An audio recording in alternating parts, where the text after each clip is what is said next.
All right. So a few things have struck me, and it continues, I guess, to strike me uh, on this culture war. And really and truly, I'm more of an observer. And if I do become something more than just an observer, even though I give my opinion from time to time, primarily I have very limited to no influence, and uh, the social media algorithm makes that the case. They have taken away the average person's ability to have further reach in this nation. And it kind of sucks, but it is what it is. Not a whole hell of a lot that I can do about that. Father's Day is coming up. I hope to have a Father's Day show with with a gentleman I wanted to talk about movies and cinema and how they shaped our culture and the American family, and where our culture is moving at the moment, and how it's influencing things. And it's hard to get a gauge on things when even questions about certain topics are forbidden by the powers that be. And it's more of a uh, the my curiosity is often stifled by these powers than anything else, and that's what kind of sucks about it. For me, the the internet and social media was supposed to be the age of information. Now, information is too dangerous because it will radicalize people, and particularly they will radicalize them on the right. And I'm just kind of curious uh, who decides what is too radical to hear and what is not too radical to hear. Um, and I guess they feel that it used to be that bad speech is countered by good speech, and that's not the case anymore. The case is now it's too dangerous to hear from you. And I get a little here from Nick FM. I haven't seen you in a while, Nick. So there's a person, one of my, I guess you could call him one of my fans. But I just wanted to say that a lot of these individuals on both the right and the left at times seem to be unhinged. Unfortunately, the unhinged lunatics on the left seem to get a lot of play, and they have a lot of power, and they are abusing their power, and they're paying a little bit of a price.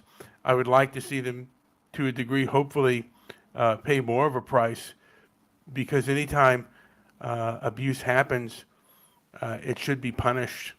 But sometimes it isn't, and that's the way it goes within life. There will be people that will abuse you or be abusive, and nothing bad will happen to them. They will, and sometimes they will continue to abuse. So that is the way of life.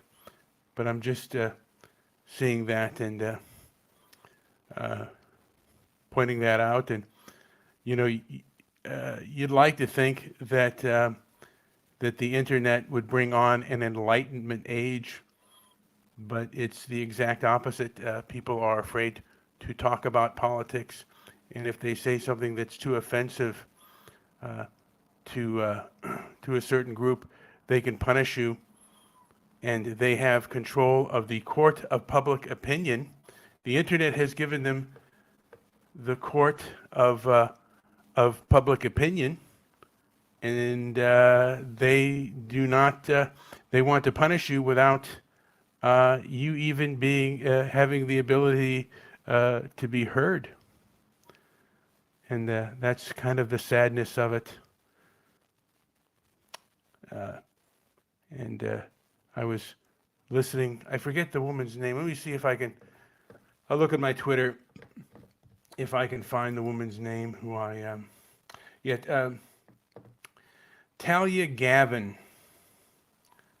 She was. I believe that's. Oh, Talia Levin. Lavin or Levin. I believe. And punching a Nazi versus. And she was on the. I forget I forget the name of the show, but it's the woman on there is kind of she's a lefty, but she's somewhat of a moderate when it comes to free speech. And the other one was a far leftist who believed punch a Nazi in the face, and who she defines as a Nazi, I think is a rather broad term. And she had just quit smoking, and she seemed, like I said, she seemed to be unhinged a little bit. And is this the kind of people that we have in our modern, both modern journalism system and our media apparatus? Are these the kind of people that we are employing? People who are unhinged and seem to be unfit, don't have the mental capacity to be diplomatic, and they want to stigmatize anyone they disagree with as being like the most evil of persons. Just kind of baffles the mind of. I've never seen anything so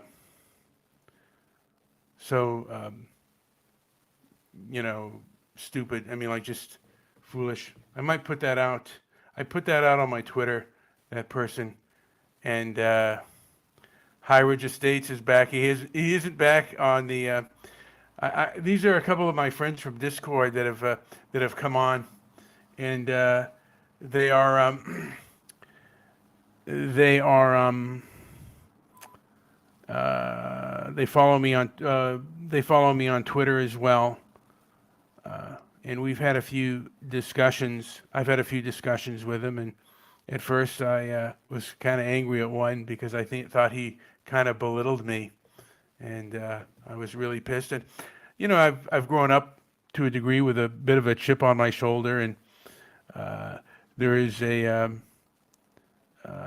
need to handle disrespect with an extremist bent. Because if you allow someone to disrespect you, it's been my experience, when you allow someone to habitually disrespect you, they will do other things to you, and you kind of nip that in the bud. So to a degree, I understand the leftist point of view. I've been myself, and it's still in there with me. This defense mechanism that I've had when I felt disrespected, and it's counterproductive, but at the time you feel extremely self-righteous, and I did that a lot with my deceased parents, and again. Even though I realize intellectually and even emotionally that kind of thing isn't good, it's still within me, and we see a culture war brewing on many different fronts. Right now, we have two presidential elections, primary elections coming up.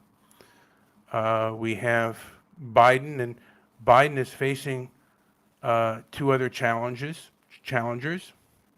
and we see the establishment, and I guess you could call them the elites, wanting their way. And on the Republican front, we have quite a few challengers, and we see people who are major Trump supporters and major DeSantis supporters, in the manner in which they are going at one another. What I've noticed online is it's been rather rough with regards to those people, and you know, they always strive to. What I realized primarily about presidential politics or politics in general, they always strive to capture, the most radical part of their base, and then they try to switch back to the moderate part. I don't know if they're doing that today,